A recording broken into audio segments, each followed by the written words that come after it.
All right, so here's a question for you. How did you pick your weapon light, or how do you plan to? Because some go for most expensive, what their buddies recommend, what the best reviews are. But looking at these boxes that the manufacturers have, most lights out there, we really only have like 3 choices: lumens, candela, and runtime.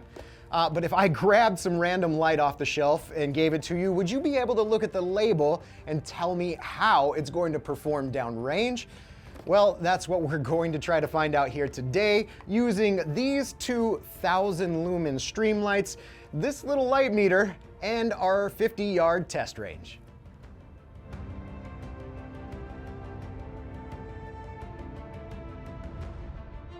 So the other day, I went around the office, asked the boys what they consider when choosing a new flashlight for their shooter, and the answers came back mixed. Some were friends, some were reviews, some was cost, mounting options, throw range, candela. But then I handed them these 2 boxes, these 2 light packages, and asked them, all right, tell me the difference for how they're going to shine downrange, and really nobody could accurately do it. So if lumens, battery life, throw range, candela, if that's all the information that manufacturers are putting on their boxes, is there a way that you can guess what your light's going to do before you commit the several $100s? All right, here we have 2,000 lumen Streamlights, the HL-X and the XLR-RM2. 2 very different form factors with the exact same lumen rating. But that's really all they share, because when you dive deeper into the packaging, this one has a 1.5-hour battery life at 10,000 candela rating and double the cost, while the HL-X has 23 hours of battery life, 27,000 candela max rating. Again, if you can't immediately look at these battery candela ratings and say which one's going to be the floodlight, which one's going to be a spotlight, or what the 1,400% longer battery life means for this one and not this one, then we're still dead in the water for which one is the right tool for my job. So it was with that problem in mind that we set out to develop a data-driven test of light performance that we could repeat with a wide range of different light brands and prices, lumens and candelas, which led us to today's experiment setup on the 50-yard range. Each flashlight will be mounted on a fixed tripod 50 yards away from the wall of targets, and then we'll capture 6 different readings. Measurement 1 is the A zone on the center target, 50 yards down range, 5 feet off the ground, then followed by measurements at 5 feet left of center, 5 feet right of center, 5 feet above center, 5 feet below center, and the 6th measurement will come from a target that we placed 25 feet in front of each weapon light, again at that 5 feet off the ground. For a measurement tool, we have this $60 lux and foot candle meter from Mr. Bezos, which is where we need to pause real quick to explain what these 3 measurements mean: lumens, candela, and lux.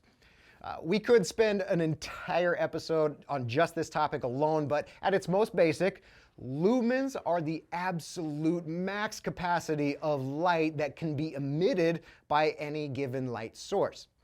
Candela is how intense a beam of that light is, while the lux is the amount of brightness or intensity shining on your target.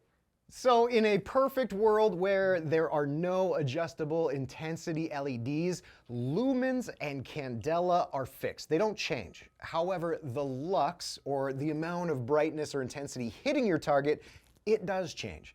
The lux readings change by distance away from the light source. So the further your target is away from your light, the lower the lux reading will be, and vice versa.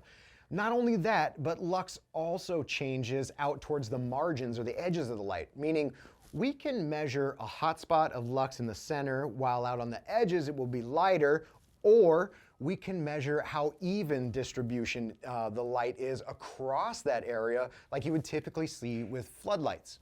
So my guess is that if we're able to show a visual representation of performance for the weapons light we have on the market, then anyone can look at a flashlight box and say, oh, I want this one because it's a powerful floodlight that isn't so powerful it will auto dim my red dot or whatever situation you find yourself in. So with that in mind, let's get to today's test. All right, so up first we have the Streamlight HL-X. It has 27,600 candela rating, 23 hours of battery life. So as soon as we kick the light on, the timer starts. I head down range to capture the readings, stopping first to get the close range reading at 25 feet, and then 50 yards down range to grab the other 5. We repeat this process 2 more times, and then we're ready to look at the data. So our goal is to visually see the spread and distribution of the Streamlight HL-X across like a graph, and we definitely accomplished that here. Here in test 1, there's definitely a warm spot in the very center with nearly a full lux drop, only 5 feet to the left, and over a full lux drop, 5 feet to the right and 5 feet above center. Interestingly though, the ground lux reading hardly changes at all. In test 2 of the same light, nearly identical spread across the 5 points, hot in the center, cooler in the edges, but every reading dropped anywhere from 0.2 of a point of lux to over 0.5 of a point, which is weird. But let's move on to test 3, where again, we're showing the same hotspot center, cooling edges. However, just like test 2, the reading dropped by several tenths of a lux across the board. So I'm gonna hold you right there and say put a pin on those falling readings for a second while we check out the performance of the TLR-RM2 next. Immediately in test 1, we can see a massive difference in the spread output of this 10,000 candela light creates versus the 27,000 HL-X. There's less than 0.2 of a point separating the entire 10-foot testing circle. However, all points are much lower overall than the HL-X. So we're going to skip ahead to test 2 and test 3. The even spread and distribution of the TLR-RM2 is verified. It's pretty flat across the board. However, the lux intensity, just like the last light, has declined over just 12 minutes of testing. So could we say that from this initial non-comprehensive test, it would seem that the higher the candela rating, the more powerful the intensity or a spotlight you would expect to see, whereas the lower the rating, the more of a floodlight it would be? Yeah, I'm not sure we can jump all the way to that firm conclusion just yet without repeating the results with a multitude of other weapons lights, but we might have a viable and measurable way to keep chasing down this path.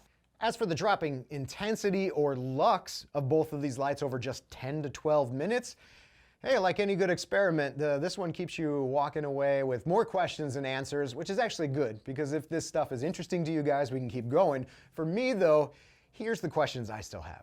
So my first question is, can we actually tell how the light's going to perform downrange just by max candela measurement? If so, is 10,000 candela the same as 10,000 candela if the lumens were different?